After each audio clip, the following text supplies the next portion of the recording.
Walang makeup. Sakit ipin ko. Pero ako'y magluluto kasi masasayang yung aking gugulayin. Ayan.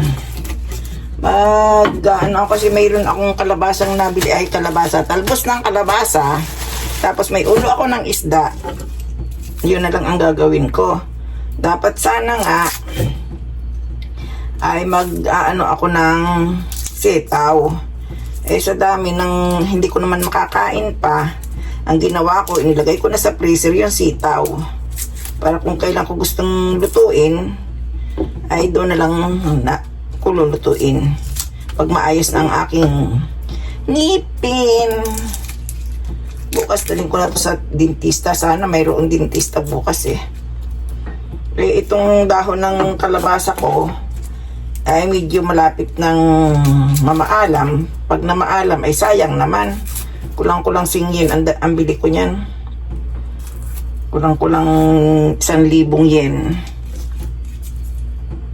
1,000 yen. Kaya ito, kinuha ko na. Bahala na kung paano pagkain. Kung paano pagpapak bukas. Kasi nga, ito, hirap ng ang ngipin ay sira. Tapos, ang bawang ko ay hindi ko na pinipisa. Kasi nga, mas maganda kainin yung ganun, nakaganyan. Hinihiwa lang. Pero pwede mo siyang kainin ng buo. Masarap kasi ang bawang, marami. Ngayon ko na ito lulutuin kasi bukas I'm busy. Kung may dentista bukas, hindi aalis na lang ako dito ng nakakain na. Tapos may linugaw na ako doon sa aking hapang, sa aking yan. Lagyan natin ng luya para matanggal ang mga langsa-langsa ng isda. Hindi ko na tinalupan kasi malinis naman ang luya dito. Ayan. Buhusan natin ng gata. Isang gata lang siguro pwede na eh. Kasi talbos naman yan ng ayan ang gata dito. Ito ang aking gata. Inkan. Alam nyo naman dito.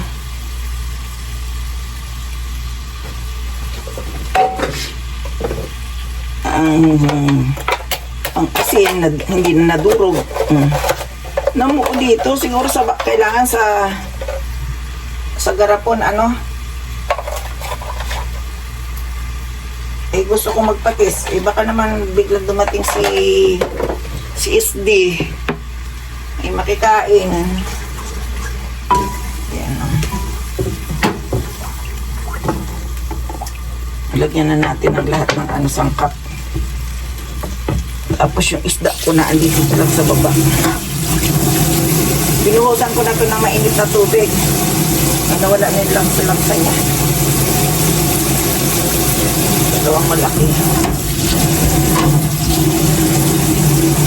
Binuhusan ko na ito ng mainit na tubig para mawala yung langsa. Ayan, yan na siya. Yan na siya magpakalunod.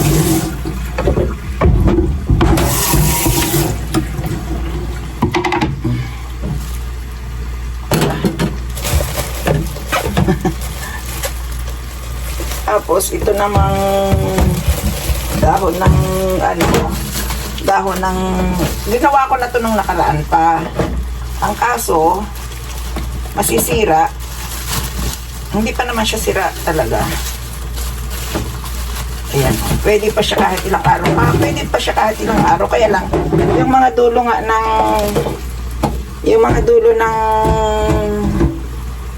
talbos ba ang dulo? Oo, yung dulo, talbos. Uy, susunog. Yung talbos niya, ay baka masira. Umiitim na kasi.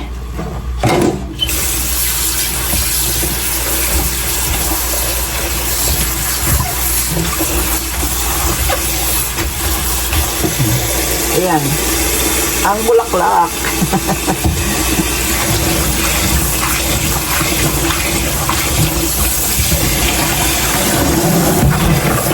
Yun lang ako makakakain ito ng puro-puro.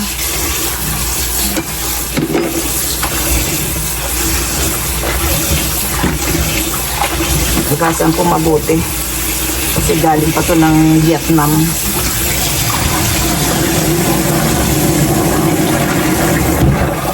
Sila nakakapagdala ng gulay galing doon. Ba't tayo hindi pwede? Ano? Sabagay, ito kasi pang ano eh. Pang negosyo nila. Kaya nila na. Ayan.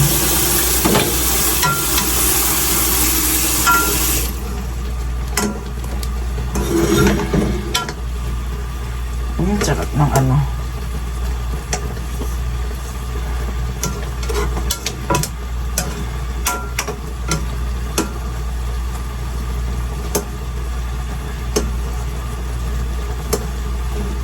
Takpan natin. Hindi, takpan ko pala. Hindi natin.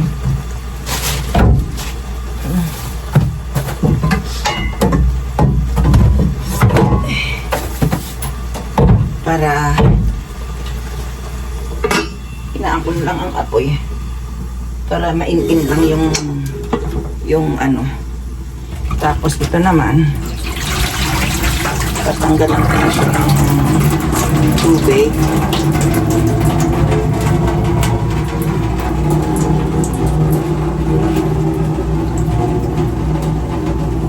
Yan.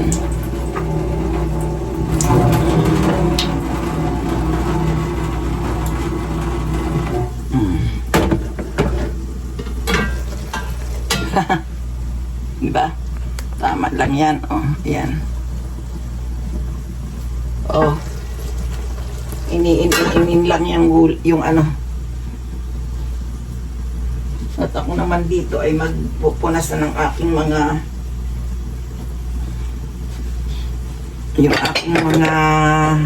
kaik-ikan.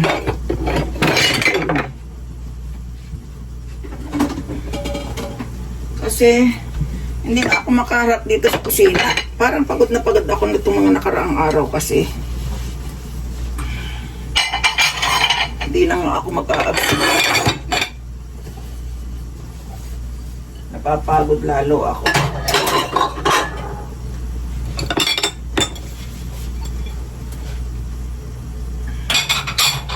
Sakit talaga ng aking ngipin. Kawawa naman si Inday.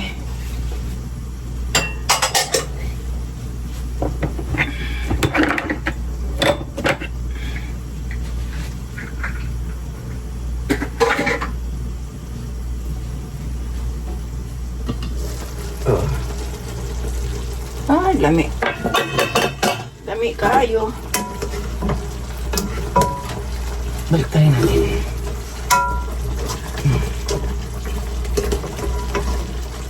Tama na kaya ang ano nito.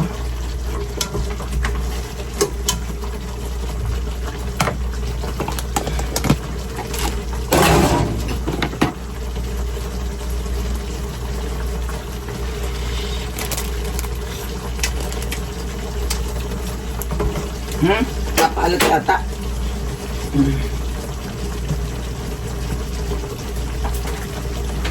Napaalat. Yan na paminta. Ay! Hindi nakasarado ng maayos ah.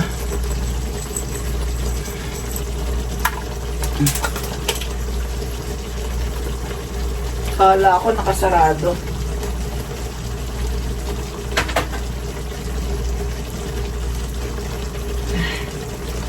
Lagyan ko siya ng konting suka para hindi ayan. Lapot ano. Ito na, ihuhulog ko na yung isang tambak na gulay.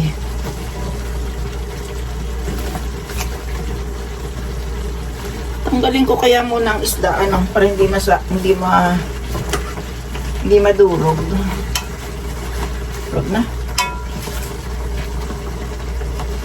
Yan.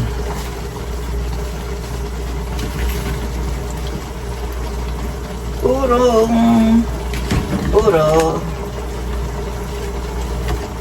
Yun.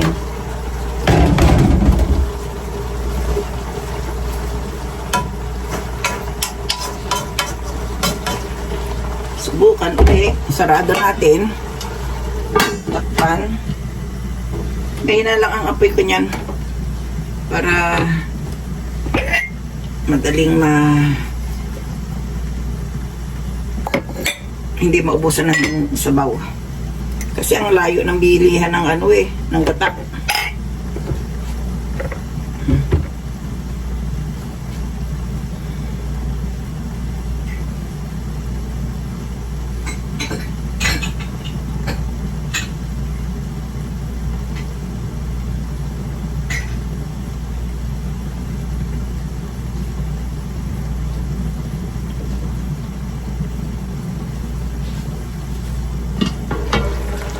Ay, wow!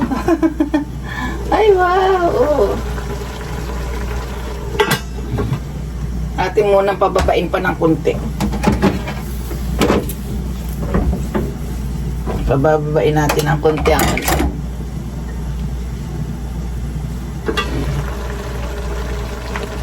Kani ang bakas ko, ano?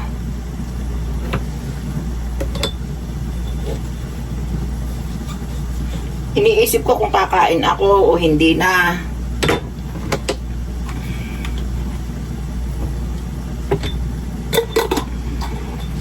Kasi kung ako'y kakain pa, ay lalaki na naman ako nito.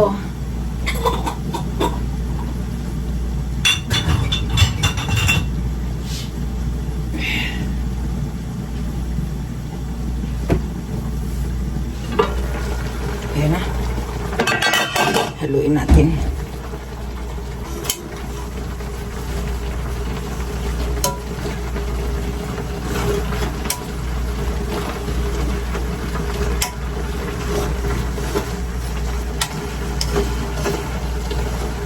Parang kulang sa gata.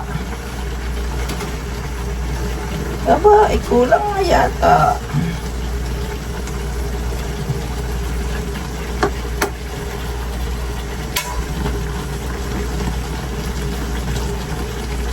Kulang nga eh.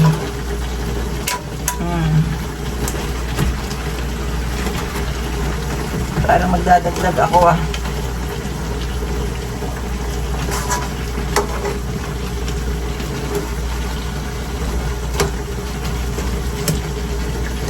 Alam mo naman ang mga Bicolano, pag naggata,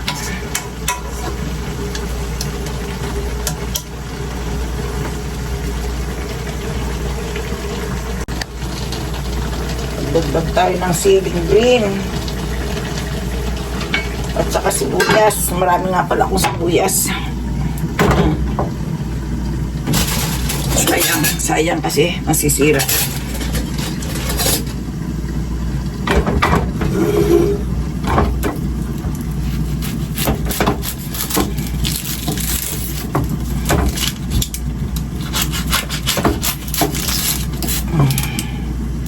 Sayang naman ang sibuyas ko kasi baka tubuan na naman.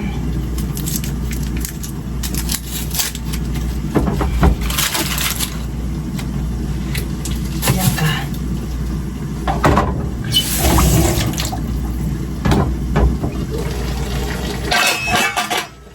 Magdadagdag din lang naman ako ng gata.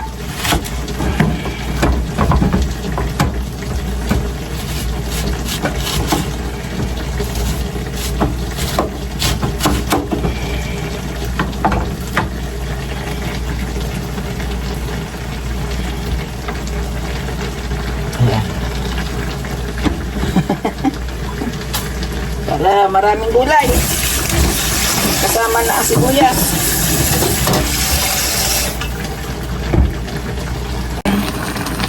Ating tatakpan uli para maluto ang sibuyas. Tapos magdadagdag ako ng gata.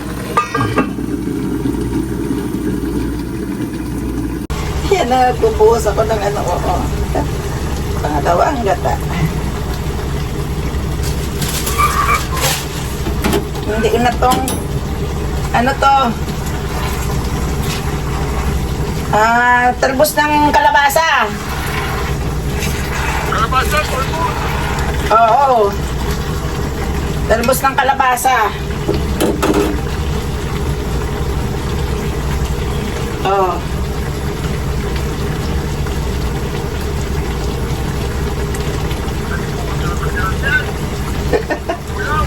Diba? Tapos ano isda? May, Halo. Oo, may isdang ulo.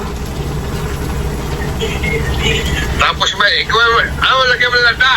May lada na, pero lalagyan ko pa rin ng kulay pula.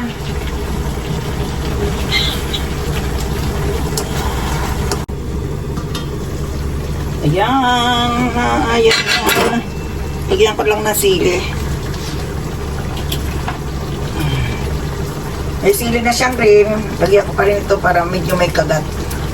Kasi yung siling green walang lasa. Hindi maanghang.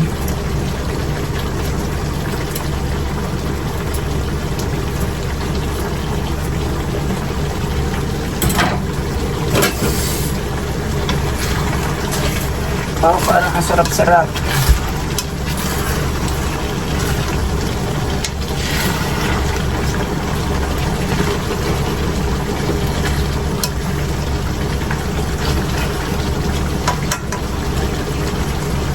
Dalawang latang gatang nilagay ko. Nakigata pala tong ano. Itong talbos ng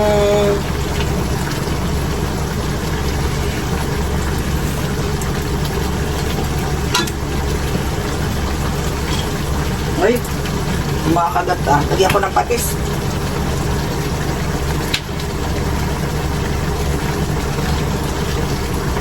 Maaray.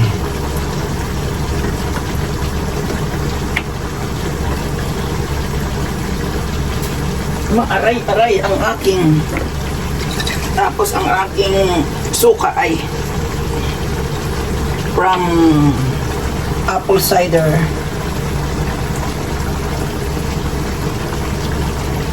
Para mawala ang umay. Yan.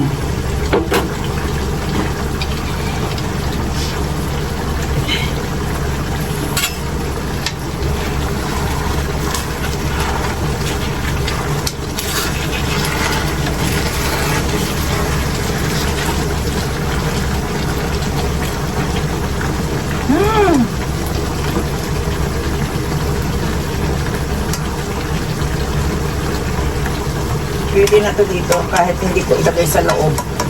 Kasi mayroon namang suka. Para hindi mapanis. Ay, wow, sarap.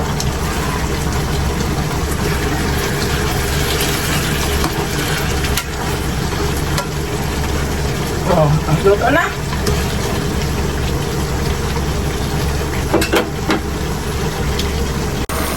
Ayan na ang aking ginataang talbos ng kalabasa at ulo ng isda.